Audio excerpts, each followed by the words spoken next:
Bago tayo mag-question, gusto ko ilabas yung mga video. This is the grand conspiracy. Linuloko lang tayo. Harap-harapan. Hindi na sinusunod sa Supreme Court. Harap-harapan, nagnanakaw sila ng kaban ng bayan. Simula nitong lahat, ako ang magtatapos.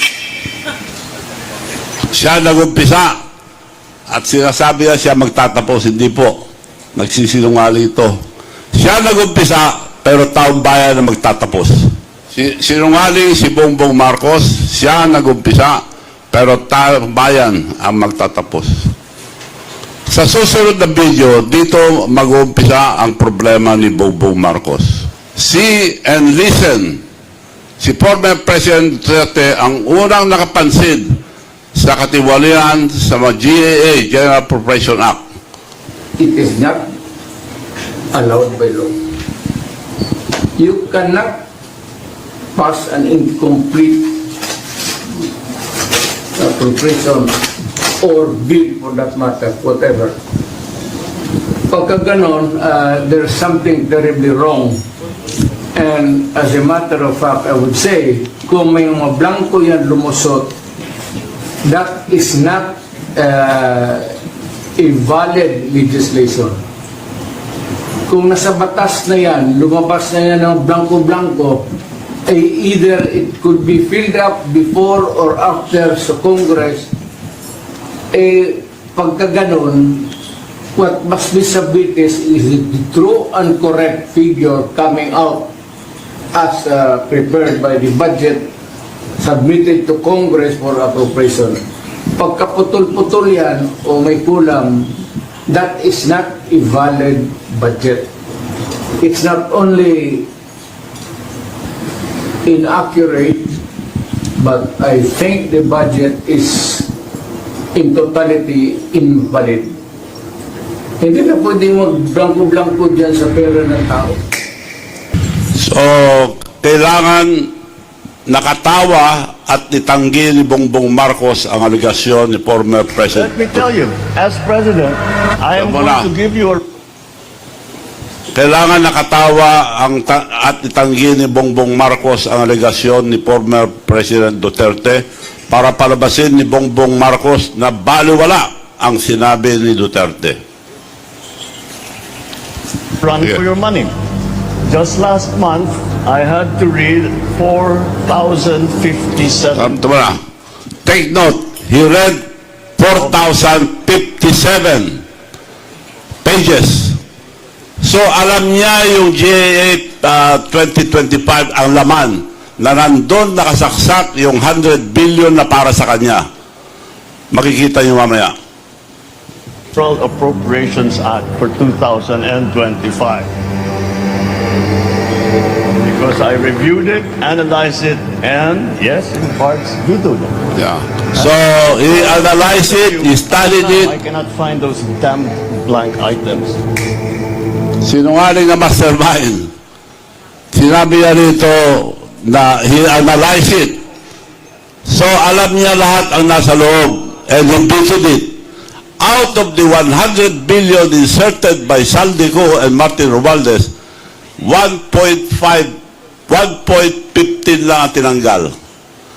Ang tinanggal doon, 250 million for Palawan, na importante yun sa Palawan para sa port nila dahil dami na turista sa Palawan. I think they're having 15 to 20 flights a day. Importante yun, tinanggal. 100 billion tinanggal sa Cebu para sa irrigation. 800 sa Abra tinanggal. So 1.15 lang ang tinanggal. So ibig sabihin, pinirmahan pa rin niya yung 98.85 billion na para sa kanya. Tuloy mo. Bongbong Marcos needs to silence Duterte, the critic of GAA, General Appropriation Act. This is the kidnapping of Duterte. Kasi kay lawyer. Huwag mo tayo pumusap ka. Huwag mo hawakan ni lawyer. Huwag mo hawakan yung nanay ko. Tanungin ko kayo, anong kasalanan ko? Patanong nga. Kayo, nandito kang kailan. Dito, tanungin kita, anong kasalanan ko? No warrant of arrest. The warrant of arrest were issued later, after the arrest. Akin na yung anak ko. Hihilahin mo yan. Hihilahin mo yan. Kung maniwala ka, hihilahin mo yan. Pero hihilahin mo. Sir, makitan ka. You have to kill me to bring me today.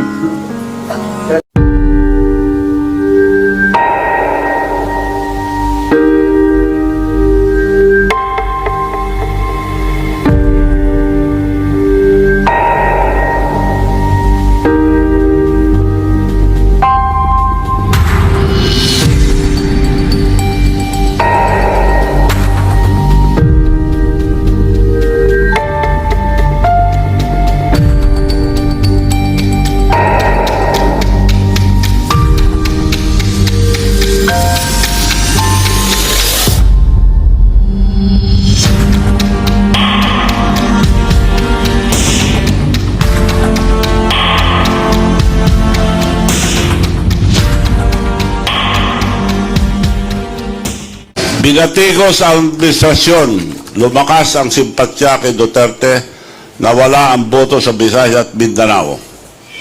Natalo ang senatorial slate ang administrasyon, panalo ang senatorial slate ang oposisyon. Bumagsak ang rating ni Bongbong Marcos, kaya kailangan umarkila ng PR man para baliktarin ang sitwasyon. Mr. President, kayo po ba sa puso ninyo, gusto niyo bang makipagkasundo pa sa mga Duterte? Oo. Ayoko ng gulo. Gusto ko makasundo sa lahat ng tao. Mas maganda, wala na. Marami na akong kaaway. Hindi ko kailangan ng kaaway. Kailangan ko kaibigan. So, tuloy-tuloy pa rin ang character build-up. Tuloy-tuloy ang scripted na interview para character build-up ang actor president. Pasensya na uli rin, tatanungin ko lang itong tanong na to. Masyado raw kasi kayong mabait. One, 4 na beses sasabihin ng babait. Ibang ahensya ng gobyerno, Bongbong Marcos. sangay ng gobyerno. Kasi daw po, mabait nga po. 2, Tignan natin kung ano maging resulta nitong performance. Ang bait niyo siya. 3, Ang bait niyo talaga. 4 times na babait si Marcos. Marami na PR man, nagsasabi sa akin yan. binibuild up. Anong gagawin ko? Baging masamang tao. Sinungaling ito na presidente. Now, ang susunod, the stage is set. The mastermind will become the hero. Kailangan ilaglag ang mga senador at congressman para maging hero siya. Iniwala na garapan ang katiwalian sa pamahalaan sa ilalim ni Pangulong Bongbong Marcos ngayon. Kaya, si Pangulong Bongbong Marcos should act immediately. Ngayon na. Dapat magsalita si Pangulong Bongbong Marcos tungkol sa mga porsyento ng mga congressman pati ng mga senador sa mga government projects. Kung meron man pong dapat na umaksyon dito, dapat si Pangulong Bongbong Marcos. Dr. Mastermind, ako ang maglalantad ang katiwalian para hindi ako mabintangan at hero pa ako. Let's go back to the SONA 2024. Bongbong Marcos mentioned, he built, pinagyabang niya na nakagawa to 23-24, 5,500 flood control projects and more. Ng panahon, ang hagupit ng La Nina at mga matinding pag-ulan naman ang ating binabantayan at pinaghahandaan. Mahigit 5,500 flood control project ang natapos na at marami pang iba ang kasalukuyang ginagawa sa buong bansa. Mga nabudol.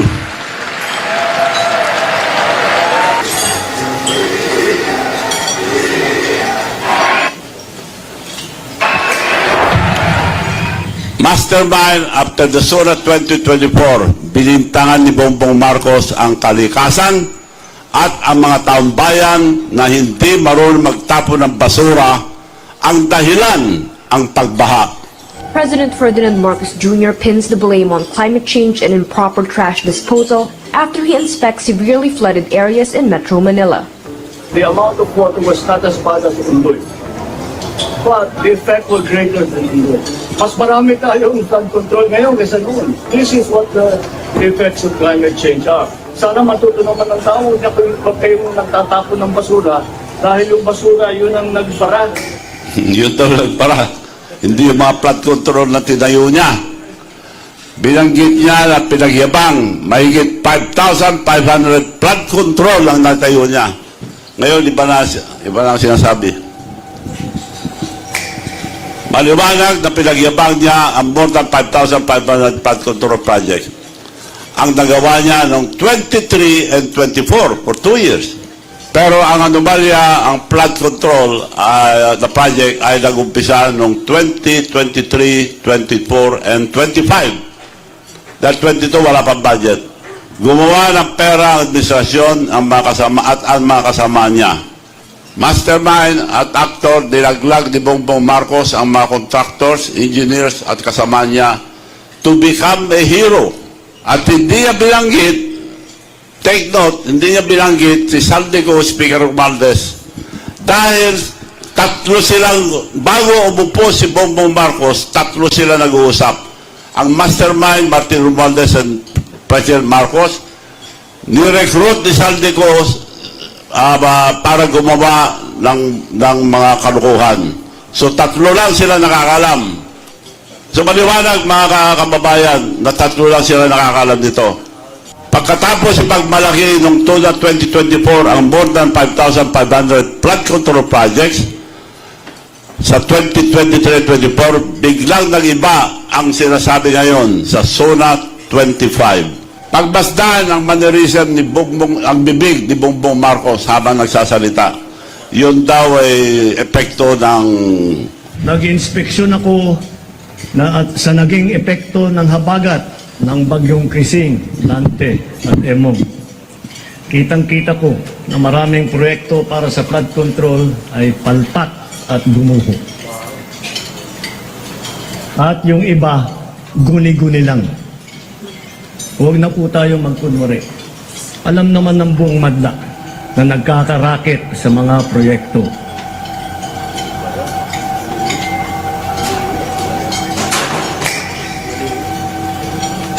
Mga kickback, mga initiative, errata, SOP, for the boys.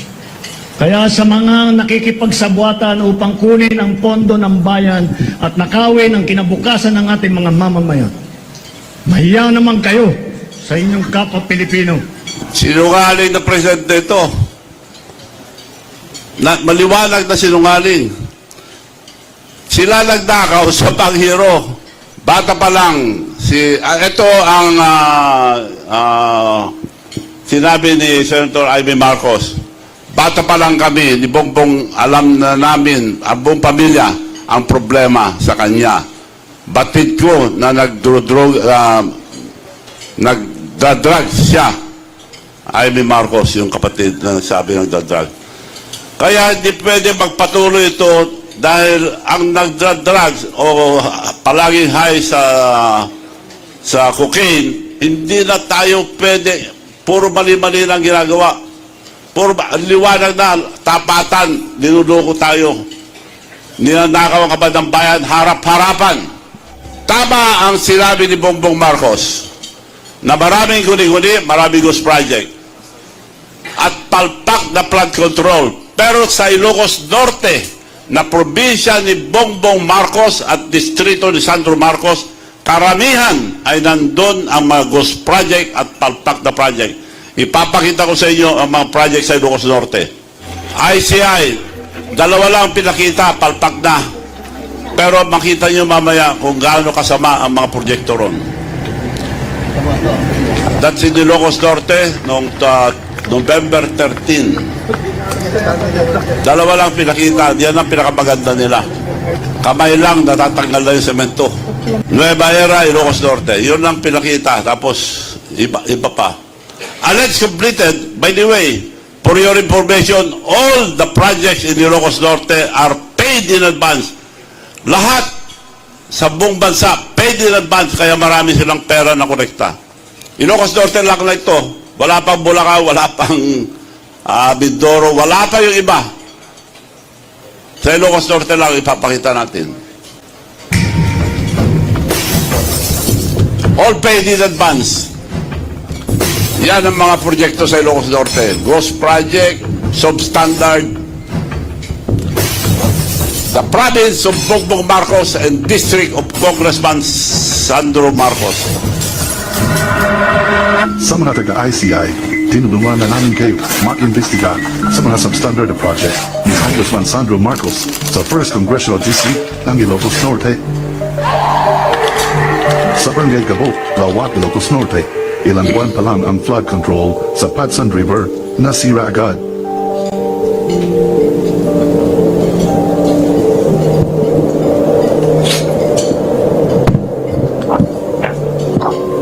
Ito sir, padsang river ko eh. Kung sir eh, ayun lang. Lagyan lang ng parang tinanggal yung mga seed pile na bill. O sir, bali pangalawa na ito lagi. Sir, yung dati kasi nasira, tapos nilagyan, tapos nasira na naman, tapos ito na. Ito na. Bali, 1 year lang siguro. Pangalawa na sir. Pang isang taon na sira sir. Ilocos Norte lang po ito. Ganyan mga proyekto nila. Paid in advance. May mga date pa yan. Pagsan River, Ilocos Norte.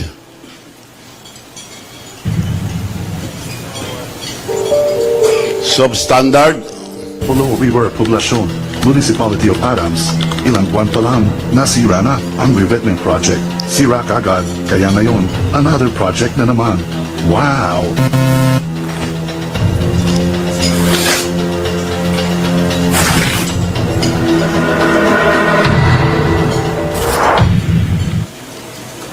Completed, nasa record. Naka-record po sa Public Works and Highways na bayad na lahat ito. Puro substandard, puro ghost project. May date yan. Nandiyan yung mga date. O, lahat ng project ito na fully paid, may project completed as per record, completed, paid. At sa Padsan River, sa Sarap, Ilocos Norte, bagong flood control, gumuho na. Sa aerial view, makikita ang laki ng sira. Sayang ang pera. Ngayon, delikado rito sa mga motorista, pati daan naapektuhan na.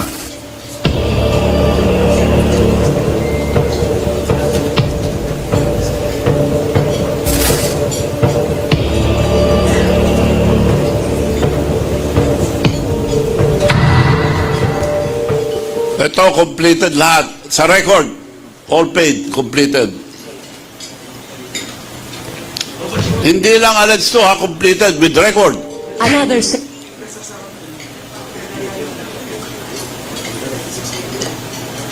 sa pagudpod papuntang lungsod ng Adams, maradaanan ninyo ang sirang tulay. Pakiayos naman sa kontraktor, delikado na mga sira, nakatiwangwang pa mabakal. Papunta naman sa windmill sa Barangay Tagiporo, tingnan ninyo ang revetment na nasira. Kakahiya naman, nakikita ito ng mga turista na dumadaan sa area. Pacheck na lang din po ang ginagawang flood control sa Poblacion Municipality of Pasukin. May reklamo kasi ang mga residente. Nasa isumbong ng Pangulo website din ito.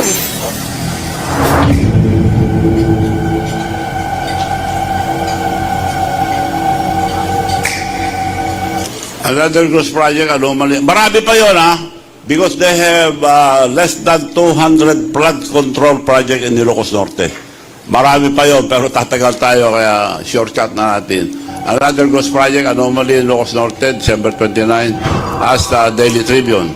But residents of Barangay Cabaruan, Pidig, Ilocos Norte, are staring at today is not a bridge, but a concrete piles rising from the river, even as government records show. A 28.46 million project Facebook as completed. Completed na raw yan. Yan ang mga project nila sa Ilocos Norte. Unfinished pero paid. So maliwanag pa sa buwan, maliwanag pa sa araw na linuloko na tayo itong administrasyon na ito. Huwag tayong papayag, mga kababayan. Ang kontraktor, karamihan, yung tinayo nilang mayor sa Lawag, si Alcid, bawal yan, pero paborito na ng kontraktor. Karamihan, bilyon ang binigay sa kanya. Nung konsel pa lang itong si Alcid, kontraktor na, paborito na ni Bongbong Marcos na kontraktor ito. So, wala na silang hiya. Mayor na, binigyan pa ng bilyones na construction, mga flood control sa Ilocos Norte. Naka-record. January 30. So, lahat naka-record po. Wala akong nilabas dito na hindi naka-record. Ayan, ang Megapolitan ay owned by Mayor of Lawag. Lawag City of Bongbong Marcos. Paborito yun ng kontraktor. Lawag City Mayor, BBM's favorite contractor. Wala lang hiya-hiya ito. Bilya ng bilyon. Flood control. Hindi na alleged completed yung mga yun. Bayad na, may date eh. These are all the project in Ilocos Norte. Oh. Kung hindi ghost project, substandard. Meron ako ilalabas na kaisa-isang AI video dito sa presentation na ginawa ko. AI lang ito, para maliwanag. Mr. President, the country heard your promise. Now we're watching your choices. Noong 2024 SONA, ipinagmalaki mo ang 5,500 flood control projects.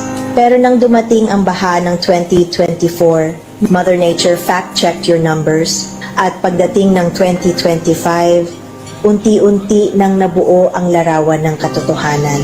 August, lumabas ang whistleblowers. September, DPWH engineers testified sa Senado, ghost projects, kickbacks, bilyong insertions.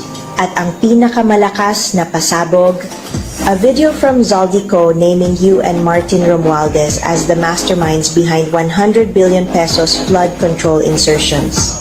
After that, everything snowballed. Now, the DPWH and the ICI, ang mismong fact-finding bodies na kayo ang nag-create, are recommending plunder charges against Martin Romualdez at Zaldico. Pangulo, this isn't politics. This is credibility. You said walang sasantuhin. You said the truth matters. Then let the truth cut close to home. If you want to save your presidency, start with Martin. So, maliwanag po na binanggit na si Martin Romualdez. Naimbestigahan ba? Hindi pa up to now. Dahil pinsambuho niya ito, kasama niya, mastermind. They're both mastermind. So up to now, ni investigasyon wala. Nag-testify si Gutesa, hinuli na, binaliktad na, tinago na. Gagamitin nila yun. Gagamitin nila para hindi dahil yun na nagturo sa kanila. So si Gutesa, nakatago na kay Martin Romualdez at plano nilang gamitin pag pinail sila sa ombudsman. Pero walang kwentang ombudsman dahil ganun na rin. Start with Martin Romualdez. Wala, up Because to now. justice only matters if it reaches your own family. Pangulo, the nation is watching, and history won't forget who you choose to protect. The nation is watching, history won't forget. Unti-unting lumalabas ang katotohanan sa flood control project. Corruption started in 2023, 2024, and 25. Gumagawa na sila ng pera noon 23, 24, 25. Pinakamalaki yung 25. Pakinggan natin ang ibang naglakas loob na magsalita sa Congress na dapat gayahin ng iba. Sino po ang unang may responsibilidad? Ang Pangulo. 2023, GAA, sinalauna ng Kongreso. Binawasan ang pondo niya ng Halos 300 bilyon. Hindi nangyari yan sa kasaysayan ng mga naging Pangulo sa Pilipinas. Pinabayaan niya, hindi siya kumibo. Yung kabinete niya, hindi kumibo. Specific yun. 2024, binawasan, sinalaula ng Kongresong ito, 500 billion. Binawasan ng President's budget, hindi kumibo ang Presidente, hindi kumibo ang ating mga kabinete. 2025, 473 billion, pati yung mga pondo para sa mga flagship projects ng Pangulo inalis. Kaya na-delay na lahat ng mga proyekto. Hindi pa rin kumibo ang Pangulo. Hindi pa rin kumibo ang kabinete. Number one na may problema, command responsibility ang ating Pangulo. Very specific yan. Pangalawa, pinsan ng Presidente. Ang ating speaker noon, si Speaker Romualdez. Hindi ba sila nag-uusap? Pinsan po eh. Maraming salamat, Congressman Naigaya Rize. Sana maraming gagaya sa'yo, si Manong Chavit to. Okay. Pakinggan pa natin ang isang vlogger para hindi nyo sabihin na ako lang nagsasabi nakapansin. Ang vlogger, pakinggan natin na nag-comment, si Michael Cayo, para pasalamatan natin. Romualdez at Saldico, yung ibang mga politiko na kinabang, ang alam nila si Saldico at si Romualdez lang. Pag ang presidente ngayon ay inimbestigahan yung ibang kasama sa baba, legit yun. He can do that. Kapag inatake ko at gusto kong ipakulong yung ibang involved, can I do that? Without implicating myself. I become a hero.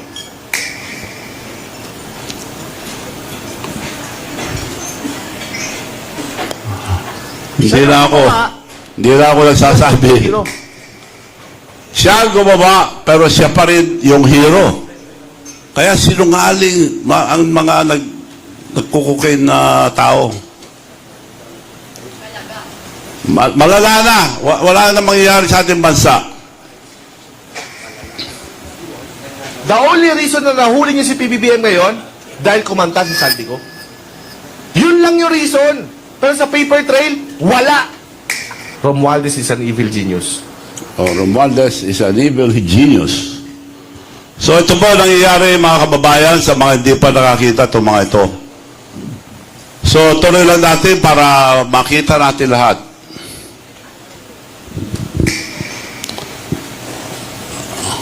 Salamat Michael Cayo. Sana maraming gumaya sa katapangan mo. Manong Chavit Singson. Panay reklamo ng Pangulo tungkol sa 2025 budget. Kesyo, nagagalit siya. Kesyo, mangled beyond recognition. Kesyo, may binago siya pero pinirmahan pa din niya. Inaprubahan pa din niya. So pinirmahan pa rin. Alam na niya na scrutinize niya. He read 4,057 pages. Sinigurado niya na nandun yung pinasaksak niya na 100 billion na pinasaksak kay Saldico at sa kay Martin Romualdez. Siya nagsabi, binasa niya, scrutinize niya, tinanggalan niya. Tinanggal, kuripot tong Ilocano ito, tinanggal, konti lang eh. 1 billion 15. So inaprubahan pa rin yung 98 billion 850 billion. Magician President, PhilHealth. Ito ang grabe sa lahat. Ang PhilHealth, hindi pera ng gobyerno ito, pera ng taong bayan. Pera malilit na tao, mga empleyado, lahat. Hindi nagaling sa gobyerno ito, pera ng taong bayan. Naipon sa PhilHealth, 89 billion was ordered back to the National Treasury para may nakawin lang. Nawala. Pati yung PDIC na kontribusyon ng mga bangko, in case of magkagulo, may insurance. Nawala rin. Tinanggal din para meron silang sinagad. Ang 2025, sinagad nila. Bongbong Marcos, alam niya lahat ang kalukuhan, but he tolerated it. Tinolerate niya para may kasama siya. Kaya wala ba kaimik ngayon? Sa Senate, sino ang majority? The silent majority. Wala nang umiibig sa Senado. So, bago lang ituloy ko ito, at 19 billion was ordered back. And then, paggawa ng National Expenditure Program, the General Appropriation Act, ang unang-una na humingi ang 74 billion. The Magician President, for the first time in the history of PhilHealth, 2025 budget, zero. Dahil yung hiningi sa, ito yung DA. Hindi andar itong Philippine budget. Unang-una sa lahat, budget ni Presidente. PhilHealth requested, because wala na pera, they requested na isuli sana 74 billion PhilHealth. Dahil 89 billion ang kinuha. Nandyan yan. Malinis kasi ito eh. At ang mga allocables, nandyan sa loob. Bastusan na ito. Papakita ko ang allocables mamaya. Ang budget na inihanda ang Office of the President, kasamang DBM, DPWH, and lahat ng department, mag-submit. PhilHealth nag-submit ng 74 billion sa PhilHealth. Now, pinirma niya. Hindi ikot to kung hindi niya pirmahan. He signed it. It went to Congress, dagdag bawas, nandiyan pa rin ang 74 billion PhilHealth. Pagpunta sa Senado, nandiyan pa rin ang 74 billion PhilHealth. By come, dito sinaksak lahat yung mga gusto nilang 100 million na para kay Bongbong Marcos. Yun lang, pero pera pa yung iba, almost all department, meron anomalya. So yung 100 billion na pinasaksak ni Bongbong Marcos kay Saldico at Martin Romualdez, dito sinaksak. Dahil sa BICAM, kukunti na lang ang tao. Tapos, nandiyan 74 billion PhilHealth. Pagkatapos niyan, pupunta na sa Proposed General Appropriation Act. Propose lang yan dahil ang GAA maging batas silang pagpinirma na ni Presidente. So dito, nandiyan pa rin 74 billion PhilHealth. Pareho pinagbutuhan to. So wala nang makikita ito sa Congress, magbubutuhan lang, aprubahan. Wala nang makikitang tao, wala nang makikitang papel sa Senado, pagbubutuhan lang, ay approve. Pag na-approve na ang proposed GAA, babalik na kay Presidente. Ito na yung sinasabi niya na he read 4,057 pages. He scrutinized it, studied it, at nagtanggal ng ito. Pagsusuri ng Presidente, Philippine 6.32 trillion GAA at tinanggalan lang ng 194 billion, ngunit mula sa 1 trillion budget ng DPWH, tinanggalan niya ang 26 billion lamang ang tinanggal. At ang 100 billion na isiningit ni Martin Romualdez at Saldico para kay Bongbong Marcos ay binawasan lang ng 1.15 billion lamang ang tinanggal ni Bongbong Marcos. Siya lang pwede magtanggal, siya lang pwede magdagdag dito. Pampaganda lang at sa taong bayan. Ibig sabihin, inaprubahan pa rin ni Bongbong Marcos ang 98.85 billion na isiningit para sa kanya. So, he made mention, he scrutinized it, he studied it, he read 4,057 pages. Tinignan lang niya kung nandyan yung 100 billion na para sa kanya. Pinirmahan niya. Naging batas na. So, ganon ang pag-ikot to. Now, magician ka ako, now you see 74 billion PhilHealth sa NDEP, now you see 74 billion PhilHealth sa Congress, now you see 74 billion PhilHealth sa Senado. Now you see, sabay kang 74 billion PhilHealth. Sa proposed GAA, 74 billion PhilHealth. Pagbalik sa kanya, nawala. So, magician nga ako. Now you see, now you see, now you see, now you see, now you see, now you don't. Magaling na magician. Hindi lang kurap, magician pa. So, anong klaseng gobyerno ngayon dito? Gising ang ating mga kababayan. Magising tayo lahat. Huwag tayo pabudol. Maliwanag. Nandito na ang prueba lahat. So, mga abogado, alam nyo lahat to. Nandyan na ang prueba. So, of the 100 billion insertion of Saldico and Speaker Martin Romualdez, first cousin of BBM, for Bongbong Marcos, BBM vetoed only 3 projects worth 115 billion. This means he approved the rest of the 98.85 billion insertion, of which they delivered to Bongbong Marcos, 25% commission. Aliwanag po yun. Pinirma niya.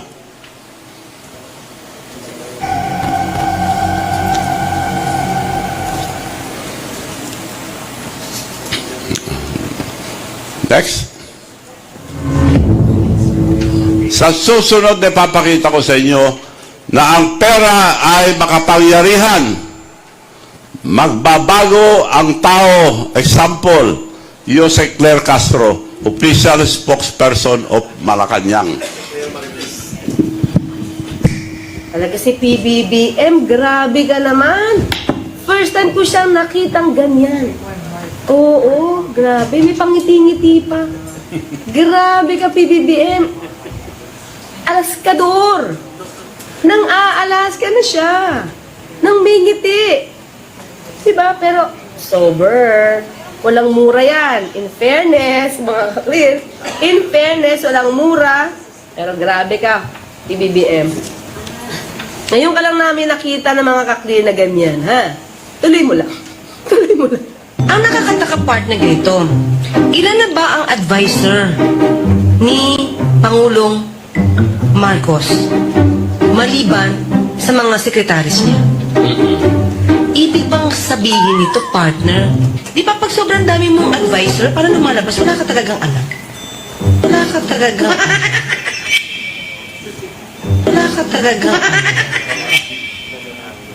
wala ka talagang Walang alam si BBM. Claire Castro lang sasabi. Diba? Ang dami mong advisor, tapos may secretary ka pa, tapos may UC ka pa, may ASC ka pa and everything. Wala ka talagang alam. So it's so sad na nangyayari ito sa panahon ni PBBM. So I hope, di ba, sana ito, makita ni PBBM. Daan ng korupsyon. Yes, I agree. Ang MIF, oras na makuha niya ang kopya ng bill. Ay talaga? Eh, siyempre, Teka kasi lang, hindi niya nababasahin? May pirma na lang siya basta-basta? urgent nga. Urgent. No, urgent. Ganon? oo. Pikit mata? Ewan ko lang, siyempre. Babasahin pa yan ng Pangulo bago niya ito pipirmahan. Oo, dapat ganun, partner. Diba? Dapat basahin niya muna, di naman pagkabigay sa kanya, pirma na agad. Ano yun? Babasahin pa ba ito? Kasi urgent nga. Ay, nako, partner, di ba? Pag binabasa natin itong mga news na to, bakit pa parang ang nangyayari ngayon, partner, especially itong sa mga lawmakers natin, parang sila yung nagiging lawbreaker. Di ba? Lawmaker na lawbreaker. Di ba? Partner, doon pa lang sa pag-certify na urgent ito, hindi na ito naaayon sa Constitution. Kasi mag-certify ka lang as urgent at pwede madaliin. Kapag ka meron tayo, pag may public emergency, o yung kinakaharap mo na yung calamity. Ngayon, nakita nyo, attack dog laban kay BBM ito. After 13 days lang, yung last na banat niya kay BBM, after 13 days, Claire Castro was appointed USEC of the Presidential Commission Communication Office with a budget of 2.4 billion. Nagbago na. Attack dog pa rin, pero tuta na ni Marcos. Ang pagsasampa po ng kaso ay hindi pang optics lang. Kailangan po talaga ng ebidensya. Hindi po ibig sabihin kapag siya ay dinamay at alam po natin at alam din po ng Pangulo na siya ay walang kinalaman dito at siya pa po mismo ang nagsimula ng pag-iimbestiga ng mga anomalyang flood control projects. hindi po siya nababahala dahil alam po niya ang katotohanan at kami po mismo ang magbibigay sa inyo ng mga detalye para malaman po ninyo ang mga sinasabi ni Saldico ay pawang katang isip lamang. Sinungaling itong spokesperson ng Malacanang. Noon, inaatake niya si Marcos. Ngayon, pinagtatanggol na niya. Atakdog noon, pero tuta na ni Marcos ngayon. So, doon tayo sa allocables.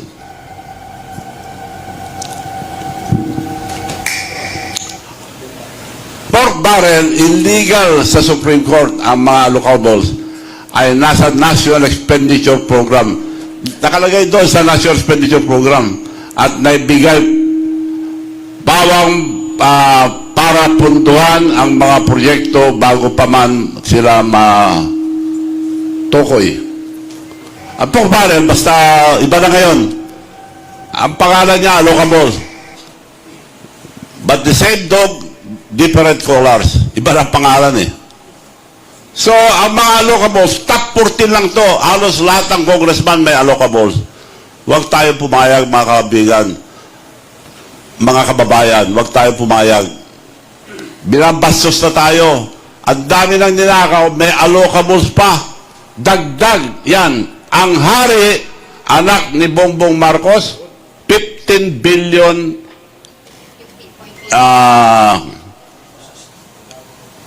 15 billion plus. Almost 16 billion. Number 2, Martin Romualdez. Wala nang hiya-hiya yan. Nakalagay, nakarecord sa NEP yan. Pinirmahan pa rin ni Bongbong Marcos. So, wala na. Hindi na tamang pag-iisip nito. So, itong ibig sabihin nito, dagdag lang sa mga nanakaw na pera na ginawa ng this pork barrel. Pinalitan lang pangalan. So, itong top 14, sila nakakaalam ang mga anomalya na nangyayari sa gobyerno ito. Pagka sila nakakaalam, nakakaboy, bibigyan ng malaki. So, top 14 lang ito ha. Dagdag lang ito sa mga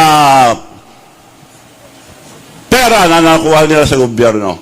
Kaya, walang konsensya itong gobyerno ito. PhilHealth zero. Dinakaw nila lahat. Kinuha. Taong perang bayan. Yung PDIC na insurance sa mga bangko. So, kung may mangyari, kawawa ang ating bansa. So, maliwanag, mga kababayan, na linuloko na tayo itong namumuno na tuloy na dahil nagdudruga. Puro pagnanakaw sa kaban ng bayan. Bukod pa ito sa insertion, ang program funds, ayuda, bakit nauna ang pagpundo sakalang hahanap ng items sa NEP. Mahanap sa NEP ang mga ito na nasa NEP. So,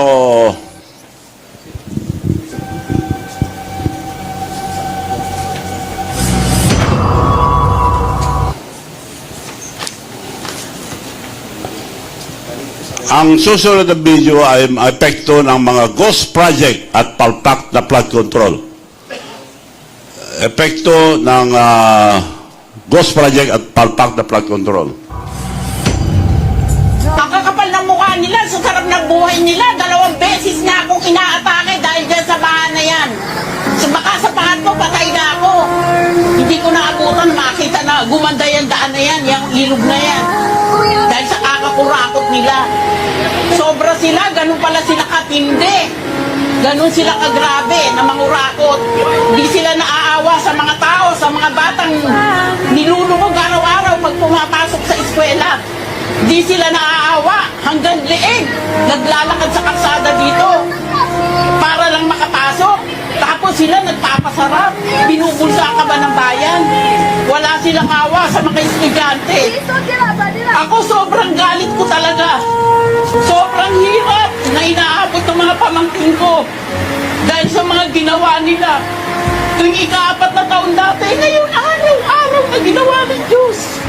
Ba't hindi ka maiiyak? Pagising mo, lubog sa tubig, yung sahin ko nga dito, bulag na. Araw-araw nakababad sa tubig, dati hindi siya inaabot. Ngayon, higaan na lang niya, nakalita.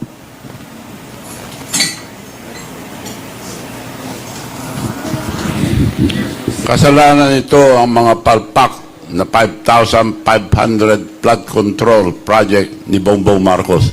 Pinagyabang niya na natapos na, wala pala. From Ilocos Norte up to all over the country, walang flood control. Puro pinabayaan niya ang grabe corruption eh. Dinamay lahat. Halos lahat. Ako, allocable hindi lang sa congressman.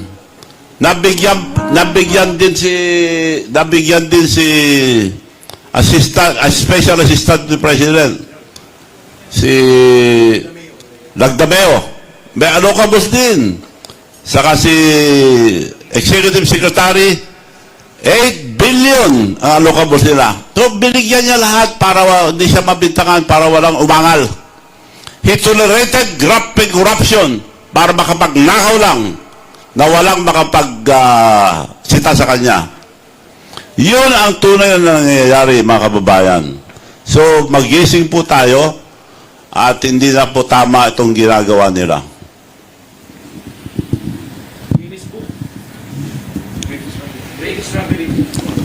Now, nasa Guinness Book of Record na ang tatay nila. Greatest robbery of government. At akala ko nagpatulong sa akin na tumakbong presidente, vice president lang gusto. Sinabi ko, presidente muna, pero pag nag-file si Sara, baba ka dahil protected ka na kung vice lang gusto mo. Yes, Manong. Mabait naman nung araw si Bongbong. Hindi ko kalahin na ganito kasalbahe. So, tuloy natin yung yung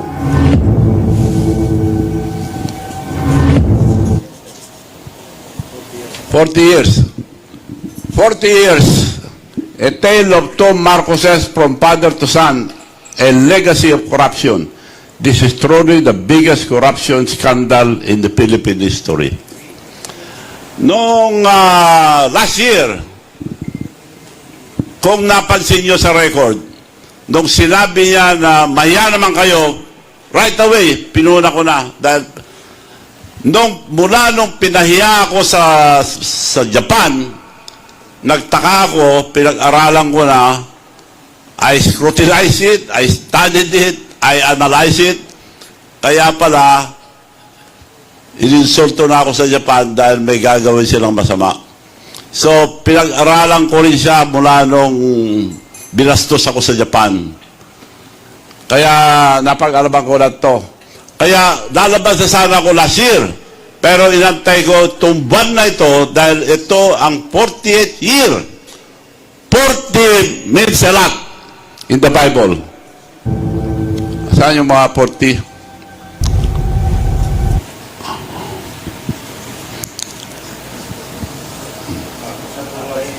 Ito muna.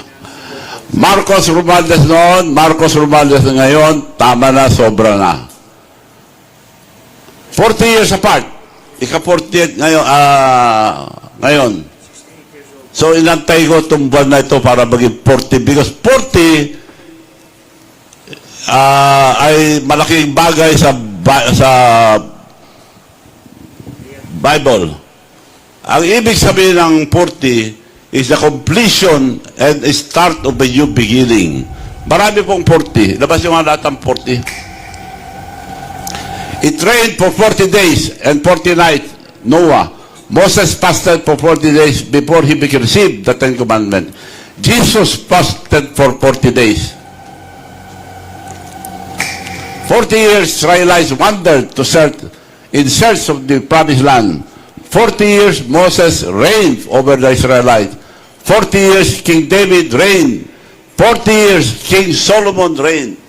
So very significant ang number 40. Kaya sigurado ako, eto, Divine Providence. Noong napatalsik si Marcos Sr. noon, 1986, he was 68 years old. Now, Bongbong Marcos is 68 years old. So, I'm sure na matatanggal si Bongbong Marcos now, ngayon, the soonest possible time. Sigurado yan, matatanggal si Bongbong Marcos. Dahil nasa atin ang katotohanan, hindi tayo pwede pababayaan ang ating Panginoon. I believe in God, I believe in miracles, and I believe in destiny. Siguradong babagsak si Bongbong.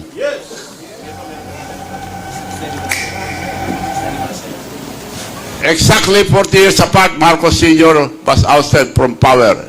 The country again reaches its 40th year.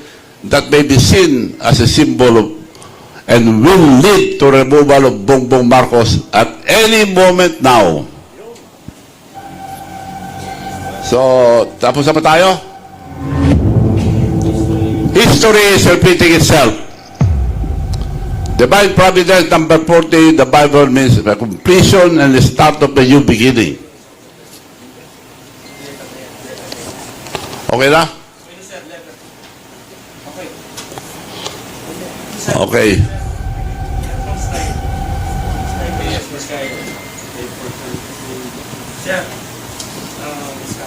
Diskaya, 121 days.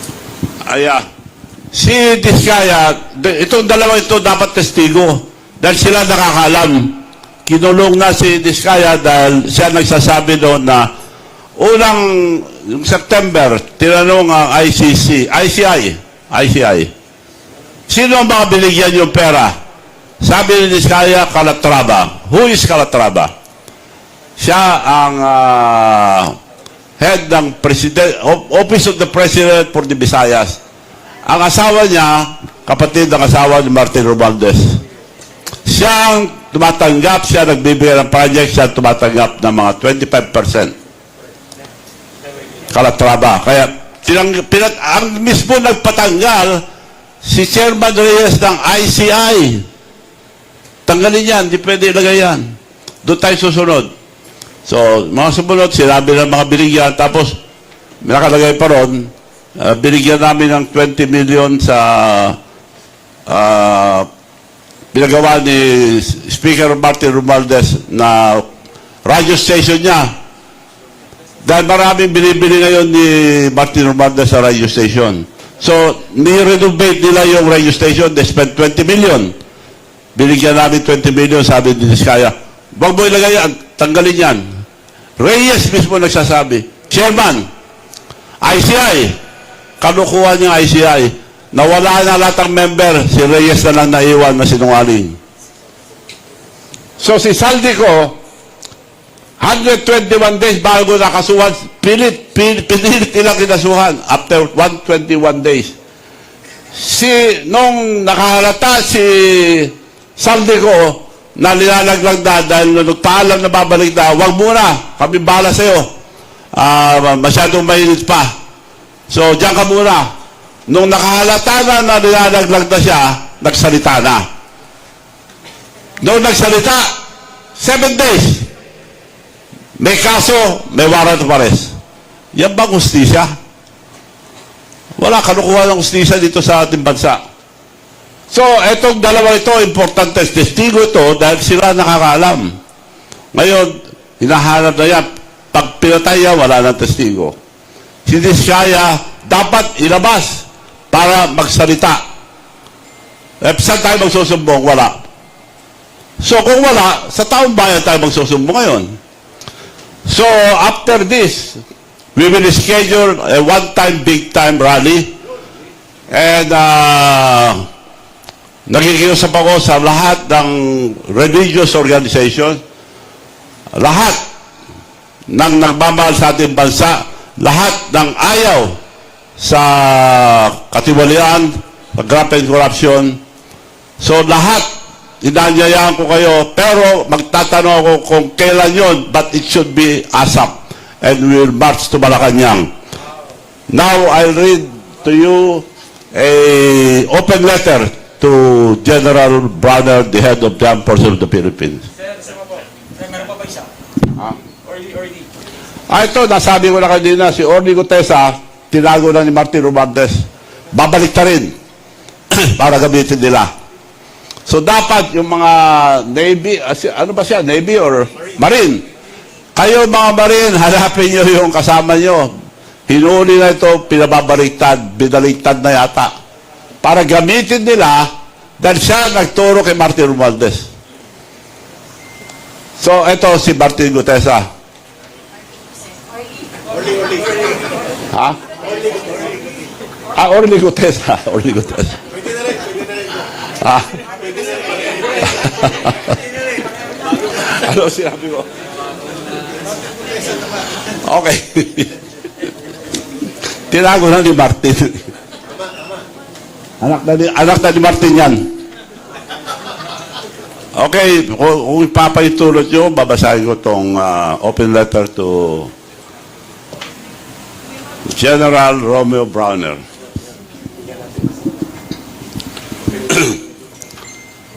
Dear General Romeo Browner, Jr., I write this letter not as a political figure, but as a Filipino who has lived through wars, coup, assassination, dictatorship, betrayals, and revolution. I have buried friends, seen President rise and fall, faced real enemies, and watched our nation collapse more than once, not because of foreign forces, but because good men choose silence.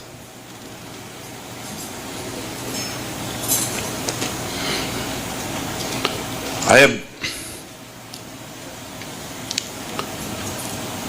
have stood in the middle of history more than times that I can count.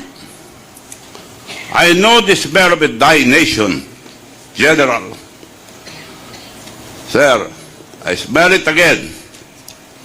This time the enemy is not foreign. This time the enemy is inside our own home. You speak open about China, about Taiwan, about war scenarios, about preparing for conflicts far beyond our shores. But how can we prepare for battles out there when we are losing the most important battle here at home? Our nation is collapsing, not because of foreign aggression, but because corruption has eaten us from the inside. Tell me, General, how can China be the problem when it is that China stealing billions from our national budget? China did not mastermind the flood control anomaly. China did not corrupt illegal insertions. China did not cause the peso to crash, the enemy to bleed, or investor to flee. Let us stop fooling ourselves. The cancer is not in the West Philippine Sea. The cancer is sitting comfortably in an air-conditioned offices, smiling at cameras while draining this country dry. General, sir, as the Chief of Staff of the Armed Forces, holds billions in intelligence funds. Billions. Are we supposed to believe that with all the intelligence money, you do not know what is happening? General, even the tricycle driver knows what is happening in our country. It is corruption. If this massive corruption escapes your radar, it can only mean two things. The AFP is being blinded, or it is being ordered to close their eyes. Neither is acceptable. Neither is forgivable to the Filipino people. And this is what Filipino cannot understand. Why are you protecting thieves? Why are you lending your dignity, your uniform, your honor to people who betrays the nation every single day? General, you know exactly who they are. Yet the institution meant to defend the Republic is being used to defend the corrupt. Stop using external threats from the crisis happening within our country. Stop provoking China. General, of all people, you understand the cause of war. Our country has no capacity for conflict. Not when our soldiers cannot afford proper housing. Not when our soldiers cannot afford housing, and not when our families struggle to buy rice. Not when Philippine economy is gasping for life. China is not our enemy. Our enemy is the corrupt officials of our country. Look at our people. Listen to their sufferings. The peso is at its weakest, touching 60 pesos to $1. Foreign direct investment have collapsed to the lowest level in more than a decade. Jobs have disappeared. Food prices crush the poor. Fuel is at record high. Public debt has exploded. Our country now owes more than 17 trillion pesos. And we are paying 2 trillion yearly debt payment. 17 trillion. So mga anak natin may utang na, nakautang na. For sure, our economy cannot survive under this current government. Foreign investment is very low and cannot balance our economy. Hope is fading. This is not China's doing. This is the consequence of greed and incompetence. Masyado kayo sakim at walang alam kundi magnakaw ng kaban ng bayan, maghurakot. To the uniformed men and women of this nation, you are being used. You are being given crumbs while others take billions. That small staggered salary increase was not help. It was a distraction. For 3 years, they will keep you tied with a staggered 15% increase, 5% yearly, until his term is over, released in small doses to control your loyalty. You are being tied like dogs instead of being honored as the nation's defender. Worse, reports now say that some ranking officials were given cash, not to help them, but to silence them, money to keep them from acting, from speaking, from standing up.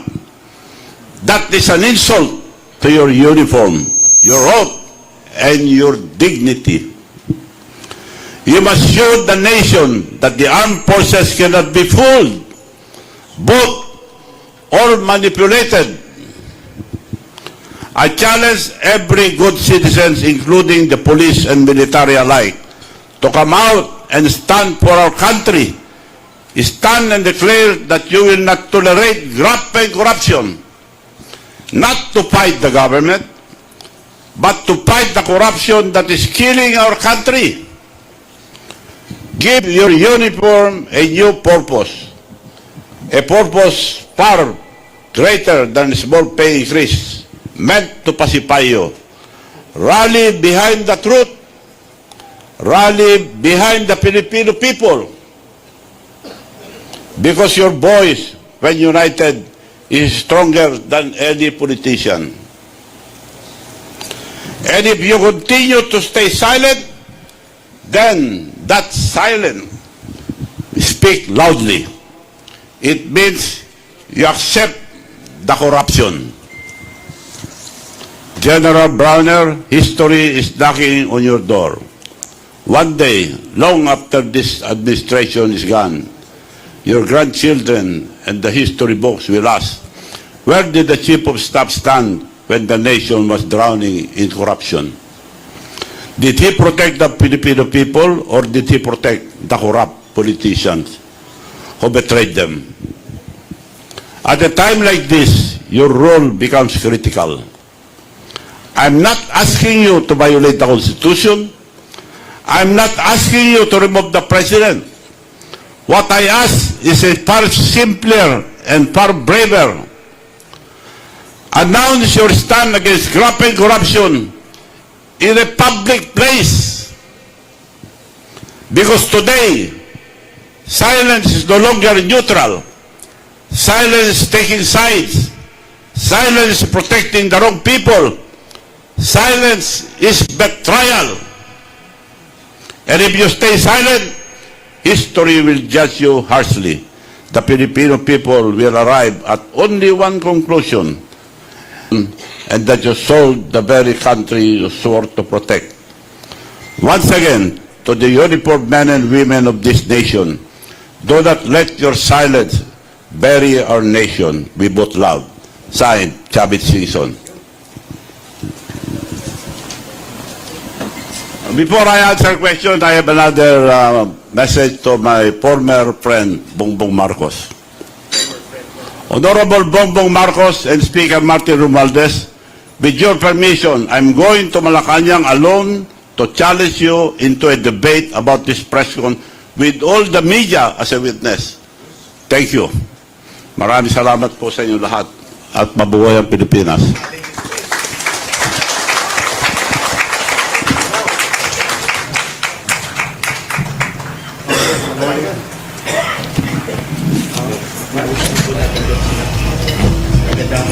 Oh, hello, okay.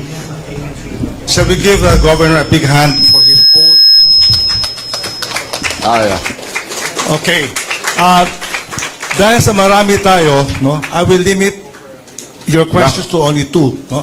Yeah, for the information of everybody, nanonood din ng tiga Cebu, Talisay Cebu, and Davao, and others. Nakikinig po dito sa atin lahat. Oh, so the truth has come out.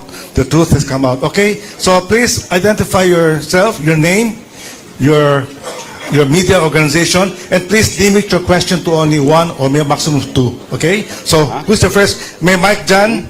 May mic dito? Okay? So, please, identify yourself. Kami yung... Isa pa, no? Huwag na natin talungin yung mga sinabi niya kanina. Bago lahat, ipabigay ko sa inyo yung open letter ko kay General Browner para meron ko yung copy. Yeah, good. Everybody will have their copy. Okay, please identify yourself. Hi, good morning. Jonah from Asahi Shimbun.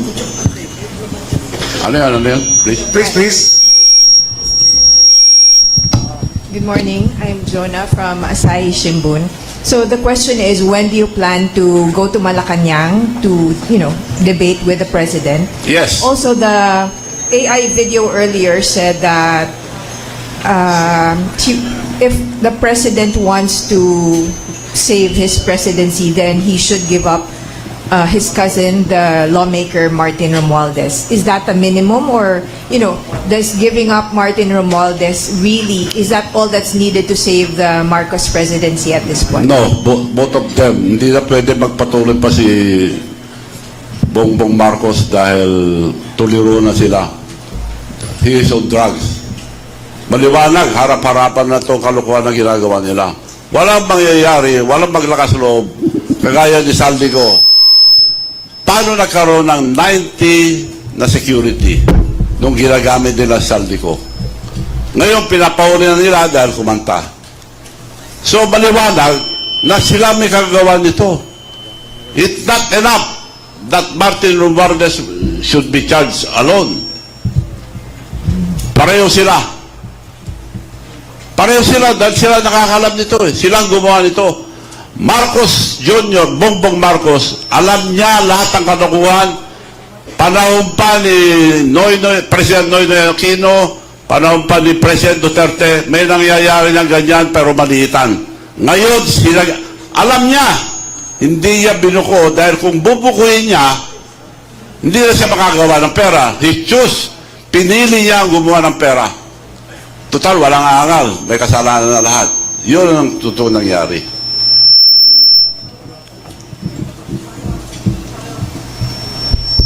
Follow-up question, sir. When do you plan to go to Malacanang to debate with the President?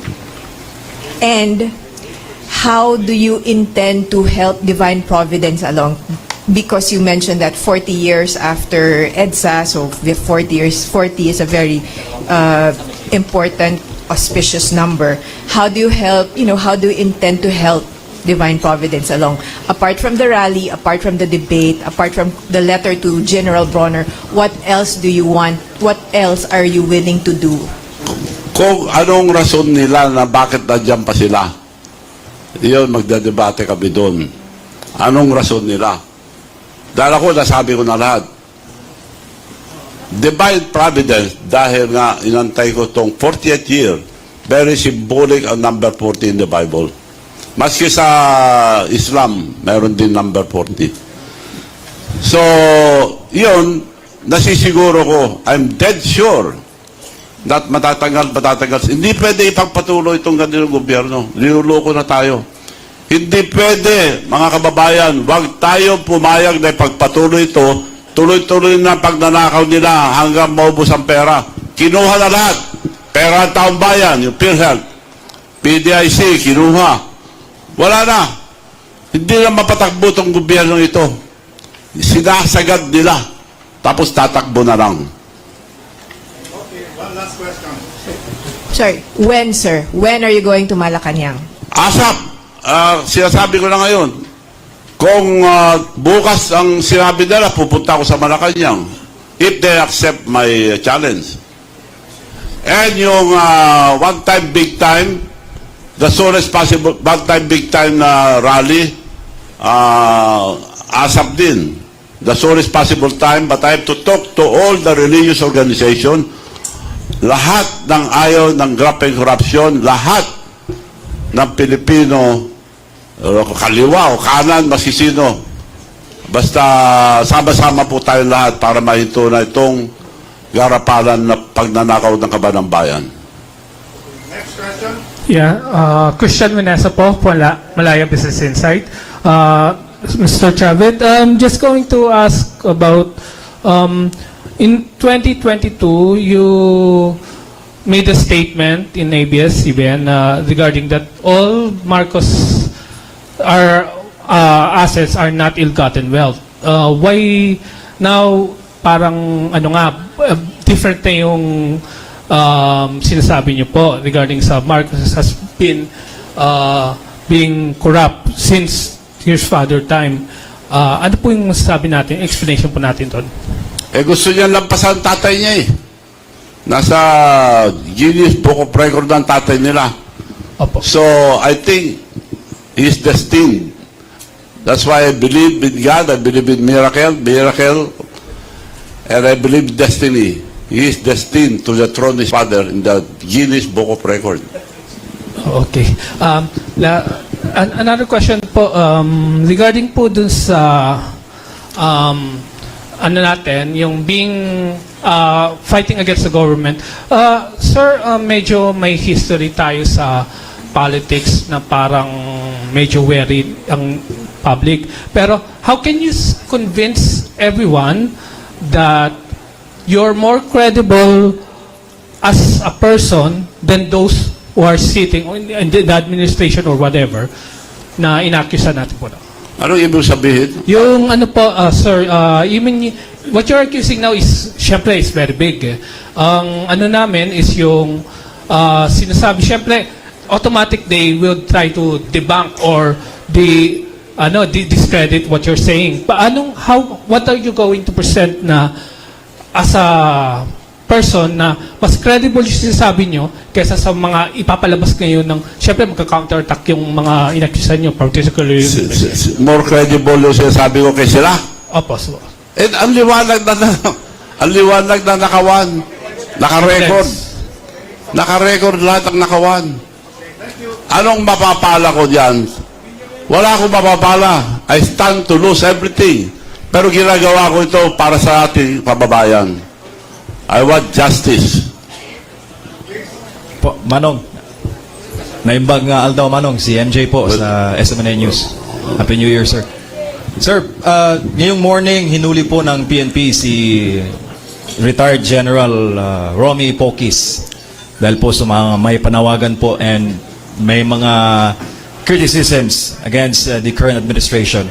Anong comment mo doon, sir? And meron po kayong open letter to the Armed Forces of the Philippines. Baka po masamain nila, sir. At pailan po Ginagamit lang po ang mga pulis at taga-military para huliin who is against them. Kung sino man ang kumontra sa kanila, tinatakot nila, kinukulong. Kaya kinulong na, hinaresto si General Pokis dahil nagsasalita na against them. So lahat, gusto nilang bawalan lahat na magsalita. Sila lang ang tama. Ang gusto nila, ang pagnanakaw ng kabanang bayan, sila ang nanghuhuli sa lahat. Ito lang example, dalawa, si Diskaya, nagsasabi ang totoo. Kinulong na. Si Saldico, importanteng witness yan, kinasuhan kagad. Kung mapatay yan, wala nang witness. Dapat kailangan natin si Saldico and Sara Diskaya para mag-witness sa lahat ng mga kaso. Sir, so maliwanag na tinatakot nila ang taong bayan, wag po tayo matakot mga kababayan, kundi wala na mangyayari sa ating bansa. Anong sinasabi nilang 500? Hindi na magkasya ang gastusin ng 500 sa isang araw-araw. Nagbigay yata sila 500. Hindi na po magkasya ang 500 sa pagpakain ng ating pamilya sa isang araw. Manong, last na lang. Doon sa pagkaka-aresto kay General Pokis, na naalala nyo ba o parang bumabalik ba yung latak ng martial law? Na nung panahon na yon, kinukulong po yung mga nagtatanong against the government.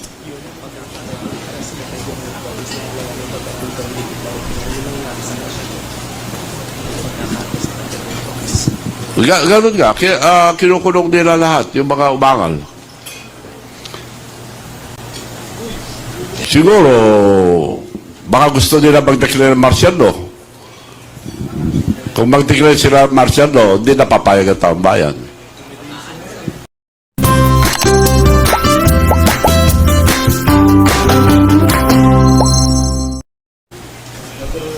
Thank you, Manong. Ibig sabihin, kasabwat ng mga sundalo. And I'm still hoping sa one-time, big-time rally, I'm still hoping mga uniform men sasama yung mga iba.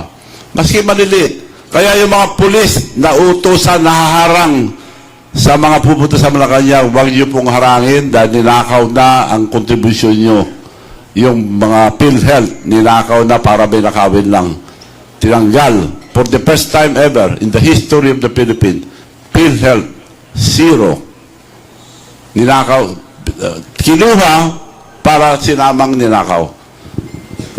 Left and right ang pamimigay nila ng pera. Ang liwanag na yun. Harap-harapan, bastusan na.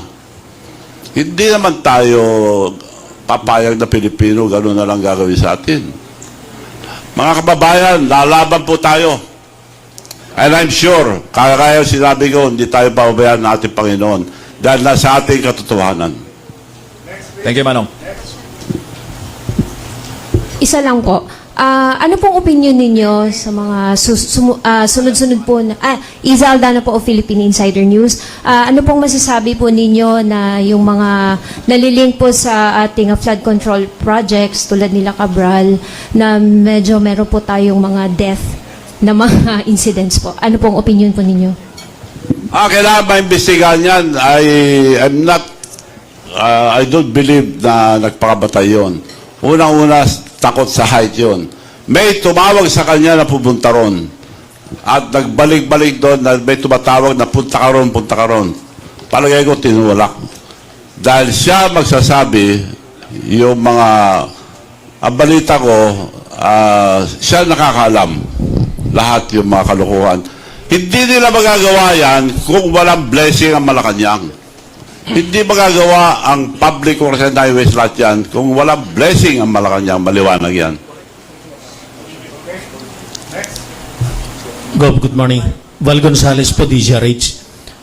Yung inisa-isa ho ninyo kaninang flood and infra projects na nakita ninyo dun lang sa Ilocos Norte, 7 yung nailista ko. I don't know kung tama yung nailista ko, pero inaantay kong banggitin ninyo kahit rough estimate lang po kung magkano ho yung nabanggit na mga flood control infra projects na manomalya. Nasa listahan. Nasa listahan yun, on record lahat. Lahat ng linabas ko rito, nasa listahan. Yung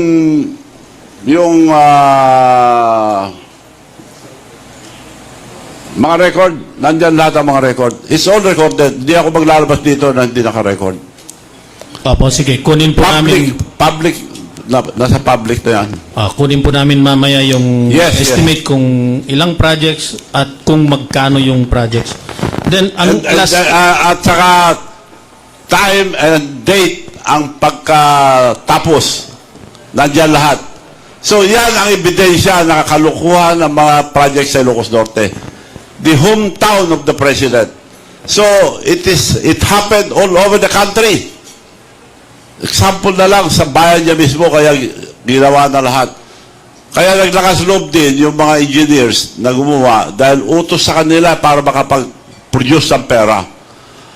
Ang sistema, ibibigay yung project at babayaran nila diskaya kagad.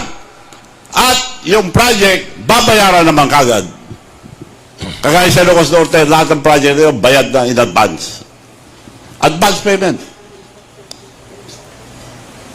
Si mismong diskaya nagsabi, advance payment. Kaya kinukulong nila eh. Last na lang, Gob. Yung rally, one-time, big-time rally na sabi nyo, kinakasan ninyo, kakausapin nyo yung mga religious sector at lahat ng galit sa korupsyon. Sa tingin nyo ba, Gov, ay mas makabubuting ito'y taon sa February? Sa buwan ng February kasi yung 40 years na sinasabi ninyo ay nangyari din ho nung February 1986. Nasa grupo yan dahil I will not decide for the date. Ang magde-decide yung religious organizations and the opposition, lahat na nagmamahal sa ating bansa. Tatawagin ko lahat at tawagan nyo rin ako, magkikiusap ako na sila mag-decide ang date. I would prepare yung kabataan ang magsabi ng date para kasi dapat kasama ang kabataan dito dahil ninakaw ng ang future ang kabataan.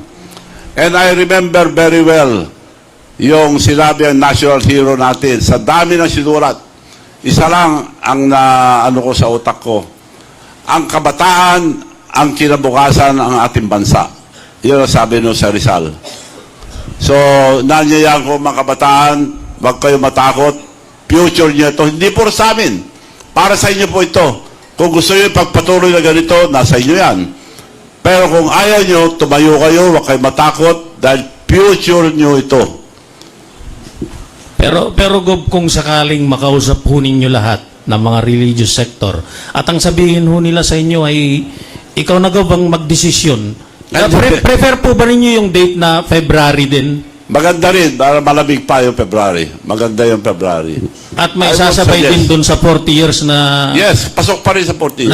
1986 na sinasabi pasok nyo. Pa rin sa 40 years. Okay, so para lang klaro, kung kayo ho ang tatanungin, gusto ho ninyo gawin ito ng February 25, 2026 o ano po? No, 26. Dito, hindi na... Hindi, February, anong date po? Kung kayo po yung pagdidesisyonin. Ako, gusto ko ASAP, ngayon na eh.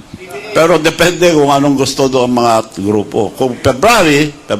Okay, thank you, Go. Magandang umaga po, Darlene, kahit po GMA Integrated News. Pagkatapos po nating ninyong talakayin yung mga issue at mga alegasyon, ano yung panawagan ninyo kay Pangulong Bongbong Marcos? Ito po ba ay para bumaba siya sa pwesto o manatili siya hanggang matapos yung mga investigasyon? Ang advice ko sa my former friend, dapat sumuko na siya. Mas maganda kung sumuko sa pulis o sa military, huwag niyang antayin yung nangyari sa Libya. The strongman of Libya, si Gaddafi, Ano nangyari sa kanya? Taong bayan humuli. Pinatay. So, Bongbong Marcos, my former friend, kausapin mo ng military o police, better surrender. Wala kang ligtas dito. Hindi ka makakaligtas. Ang laki yung ginawa niyong kalukuhan. Imposible mapagtakpan niyo to. Imposible. Hindi naman bobo lahat ng Pilipino. Ang liwanag, maliwanag pa sa buwan. Hindi tayo papayag dyan. Hindi papayag mga Pilipino. I'm dead sure, karamihan ng Pilipino lalaban. Last na lang po, yung sa one-time, big-time rally, meron na po ba kayong nakausap na personalities o mga grupo na nag-commit na sasama? Wala pa. Pero, ang nasisiguro ko, maraming sasama. Salamat po. Thank you. Next. Name. Hi po, Gov. Good morning. Janice Navida po of Bulgar. Gov, with the recent issue po sa Venezuela, kung saan din po ikinulong yung kanilang President and First Lady, sa tingin niyo po ba posible rin po itong mangyari sa Pilipinas at ano po yung nakikita niyong magiging consequence? Possible. Kung hindi na uli, ibig sabihin, hindi gagalaw ang military, may ibig sabihin yan, bakit hindi gumagalaw? So, kung mahirap pumasa, palagi ko naman, nakikiusap ako sa mga military police. May mga anak din kayo. Dapat, I would suggest na from now on, mag-usap-usap muna kayo to General Browner. Lahat ang general ng military, mag-usap-usap po kayo bago kayo patawag sa Malacanang. Mag-iisip po kayo mabuti. That is my only suggestion. Also the police, headed by General Tatay Nartates, mag-usap-usap kayo mga general bago kayo patawag sa Malacanang. Baka kala another maglalagay uli sila pagka tinawag kayo sa Malacanang. So mag-usap-usap muna kayo. Ang suggestion ko lang, mag-usap-usap kayo, isipin nyo ang kinabukasan ng ating mga anak. Isipin nyo ang ating nasyon. Kung wala kayong malasakit sa Pilipinas, ibang klase na yon. So isipin nyo mabuti kung sasama kayo sa mga kurap o sasama kayo sa ikabubuti sa ating bansa.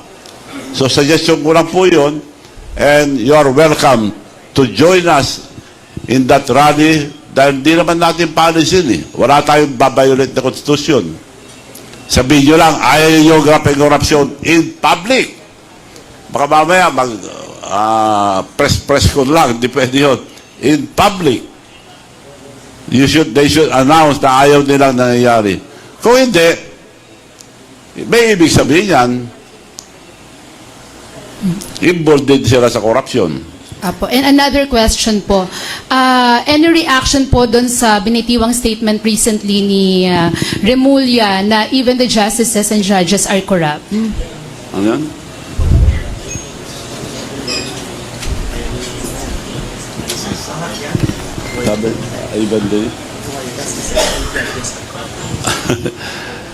Sabi ni Remulla, Apo. mga justices corrupt. Sila lang hindi corrupt. Ibig sabihin. So, Kayo po ba naniniwala? hindi ko paniwala. Ako, naniniwala ko na ang huling punta natin ng mga justices, ng Supreme Court. Kaya, kung mahuli si Marcos, kailangan mag-usap-usap ang military and religious organization and the Supreme Court. Pipili sila kung sinong acting president, then stop election. Hindi pwede ipagpatuloy itong gobyerno ito. Okay, thank you po. Magandang tanghali po. I'm Celerina Monte from NHK Japan TV. Sir, are you not concerned that you will be arrested because of possible inciting to sedition because of what you have mentioned here? Kako ka, we are not violating anything. Hindi ko sinasabing patanggal si Marcos eh. Just stand up against graft and corruption. That's not inciting. Maski na. Kung gusto nyo na ako kulong nyo na ako. I don't mind. By the way, for the information of everybody, they tried to file Plunder case against me. Hindi po totoo yun. Kung totoo yun, magpapakulong ako. Hindi na kailangan ng trial. So maliwanag yun na panakot sa akin, walang plunder. Denial lang plunder para lang masabi na ganun sila eh. Papile sila, papile. Pero walang plunder. Ako, kinakalkal nila pero wala akong kasalanan. Sir, two more questions, sorry.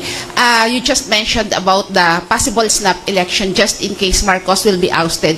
So that means it should not be through the succession, like Vice President Sara Duterte would be the next president. But there should be a snap election. Yes. I'm not for anybody. Ako, neutral ako. So, it will be up to ang pinagkakatiwalaan ko lang Supreme Court Justices. So, kung anong ma-decide nila, and the religious group, mag-uusap-usap kung anong klaseng gobyerno ang itatayo natin. Mas maganda kung sila. Sorry, last question. When you were reading the letter, open letter for General Bronner, you have mentioned the West Philippine Sea. With due respect, I'm wondering because some people might think that China could be behind this or No. somehow China, there's these foreign forces who are Yes. behind these actions right now. So, can you say anything about it? Si President Marcos ang nagsabi sa military, yun ang gamitin rason. Rason lang nila yun, distraction. Distraction yun. China has the right. Claim din ng Vietnam yun, maraming nasyon nag-claim yun. Bakit tinututok doon? Dahil distraction lang yun. Distraction lang yung China. Utos ni Marcos yan na sabihin sa military na yun ang focus tayo doon. Huwag na yung flood control, focus tayo sa China. It's just a distraction. So, sir, you can categorically say that China is not behind this move. No. No. Okay, thank you. Wala akong nakausap sa China. Pwede pa po, one clarification lang. When you mentioned, sir, that you want General Bronner to make a public declaration of his denouncing graft and corruption, you say you don't want it in a press conference. What public setting are you thinking of, or what public setting is the desirable setting? Does it have to be, part of the rally that you are calling? Is it something like what General Angie Reyes did for Estrada? No. Iba naman yun, nag-withdraw ang support eh. Ang hinihingi ko lang sa kanila, i-denounce nila ang graft and corruption. We are not for graft and corruption in public. Yun lang. So, hindi nyo naman, Tao na magdedesisyon later on. hindi nyo naman po hinihingi na mag-defect sina General Bronner. Well, kung gusto nila, pero hindi ako nagsasabi yan. Ikaw. Okay. Next, yes. Yeah, Mike, sa likod. Magandang umaga po, Gob. Sa nakikita po natin ngayon sa mga panahon ito na balita ng maraming issue. Una, yung may nagsalita tungkol sa droga ng isang leader at mismong kapatid ay pinatutuhanan. At ang dami na pong nabalita, kamukha ng mga binanggit nyo kanina. Pero hanggang ngayon, wala tayong naririnig na komento mula sa Chief of Staff ng Armed Forces of the Philippines. Ganon din sa ating mga kapulisan, yung mga namumuno. Alam po natin na tuwing Lunes sa gobyerno, sa mga opisina ng gobyerno, inaawit natin yung pambansang, yung lupang hinirang, na binabanggit po doon sa lyrics yung mamatay ng dahil sa'yo. Pero kapansin-pansin po itong mga namumuno natin ngayon na wala silang kibo. Wala po tayong maisip na dahilan kundi talagang itong mga ito ay natatapalan talaga ng pera na bibili. Yun po ang aking hinala, opinion. Ngayon, doon sa panawagan po ninyo na magkaroon ng one big time rally, ako po ay sang-ayon doon. Pero may dudo po ako na walang gagawin yung mga ibang hindi sila kikilos. Dahil nga, nakikita natin yung pananahimik nila Kapansin-pansin ho yan. Kapansin-pansin na merong namumuno na pinagbibintangan na drug addict pero walang kumikibo. Ngayon, ito po ang tanong, Gob. Kung sakasakali po na magkaroon ng one-time, big-time rally at wala pa rin nangyari, ano po ba sa tingin ninyo ang maganda nating gawin para po matapos na itong mga kawalangyaan ito? Salamat po. I'm very dead sure na may mangyayari po. Hindi tayo paabayaan ng ating Panginoon. Nasa katotohanan tayo. Hindi tayo nambubula. Kaya kung hindi gagalaw ang mga military o police, ibig sabihin gusto nila ang korupsyon. Totoo yung sinasabi nila na pinapatawag sila madalas. Police, pati ground commander, tinatawag at nagbibigay daw ng funding. Bakit nagbibigay ng funding? Para pagtakpan. Ngayon, bas sinabigyan po kayo, wag po kayong matakot lumabas. Kasama pa rin po namin kayo dahil ito kinabukasan ng mga kabataan. Not for ourselves, but the future of our children. So nakikiusap po ako sa mga general, mga junior officers, na lumabas po kayo, sabihin nyo na ayaw nyo ang graft and corruption. Para sa ating mga anak. Dahil sa ngayon, kung pagpapatuloy nila, hindi na pwede pagpatuloy dahil bound na tayo sa utang. 17 trillion, 2 trillion yearly ang debt payment. Ang foreign investment hindi na hindi na kayang balansin ang ekonomiya natin. So gusto man nila pagtakpan, hindi na andar itong gobyerno ito. Kaya sigurado ako na kailangan mawala si Bongbong Marcos. Mawala na mahuli hindi. Baka mamaya ibang pagkasabi nyo. Okay, that wraps Kailangan mahuli at mahuli.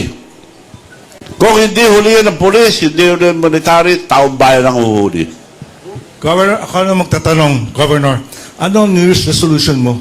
Anong New Year's wish mo? What is your New Year's wish? Well, ang wish ko lang, magbago ng ating bansa, magbago ang mga opisyal dahil nabudol tayo. Garapalan ng nakawan. Harap-harapan ang nakawan. Nakarecord. Nakarecord ang nakawan. Harap-harapan. Nasabi ko na lahat kanina. So, ang wish ko lang po, tanggalin itong mga corrupt na opisyal. Sana kunin ng law. Para sa kinabukasan ng mga bataan. May kasalanan din ng mga nakaupo kung hindi kayo, kung tatahimik kayo. Okay, on that note,